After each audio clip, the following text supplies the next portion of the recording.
آج شادی کے حوالے سے بڑا ہی مجرب بڑا ہی اعلیٰ وظیفہ لے کے حاضر ہوں، قرآنی وظیفہ لے کے حاضر ہوں، کیونکہ جو والدین پریشان ہیں اپنے بچوں اور بچیوں کے رشتوں کے لیے، بیٹے اور بیٹی کے رشتوں کے لیے، رشتہ ہوتا ہے پھر ٹوٹ جاتا ہے، رشتے میں رکاوٹ ہے، رشتے میں بندش ہے، یا کوئی بھی معاملہ ہے، یا اچھا رشتہ نہیں مل رہا جیسا آپ چاہتے ہیں، تو انشاءاللہ اللہ کی رحمت سے آپ نے مایوس نہیں ہونا۔ اللہ نے چاہا تو آپ کو بہت جلد اس وظیفے کے کرنے کی برکت سے آپ کے لیے انشاءاللہ اچھا رشتہ بھی مل جائے گا، وہ رکاوٹیں وہ بندشیں بھی دور ہو جائیں گی۔ اب آپ نے کرنا کیا ہے، بسم اللہ الرحمن الرحیم۔ محترم ناظرین، السلام علیکم ورحمۃ اللہ وبرکاتہ۔ میں امید کرتا ہوں کہ آپ تمام دوست اللہ کے فضل، اس کے کرم اور اس کی رحمت کے ساتھ ٹھیک ہوں گے۔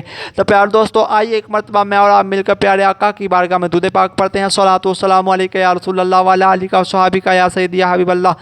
الصلاۃ والسلام علیک یا نبی اللہ وعلی آلک وصحبک یا نور اللہ۔ پیارے دوستو، سب سے پہلے دعا کرتے ہیں، یا اللہ جو والدین اپنے بچوں اور بچیوں کے رشتے کے لیے پریشان ہیں، اللہ انہیں نیک صالح اچھے رشتے عطا فرما تاکہ ان کی یہ پریشانی دور ہو جائے اور اپنی زندگی میں ہی اپنے بچوں اور بچوں کی شادی کر سکیں۔ اب وظیفے کی جانب چلتے ہیں۔ آپ نے کرنا کیا ہے پیارے دوستو، سب سے پہلے آپ نے نماز فجر ادا کرنی ہے۔ نماز فجر ادا کرنے کے بعد آپ نے قرآن پاک کو کھول لینا ہے اور 30ویں سپارے میں چلے جانا ہے۔ سورۃ 3 قرآن پاک کی سورۃ 3 آپ نے پڑھنی ہے، مکمل سورۃ آپ نے 60 مرتبہ پڑھنی ہے۔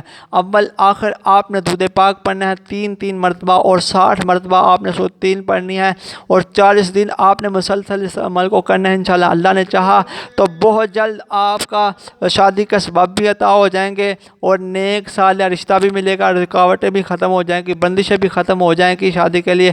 میں اس یقین کے ساتھ اپنی ویڈیو کا اختتام کرتا ہوں، کہتے رہتے ہیں دعا کے واسطے بندے تیرے کر دے پوری آرزو، ہر بے کو سو مجبور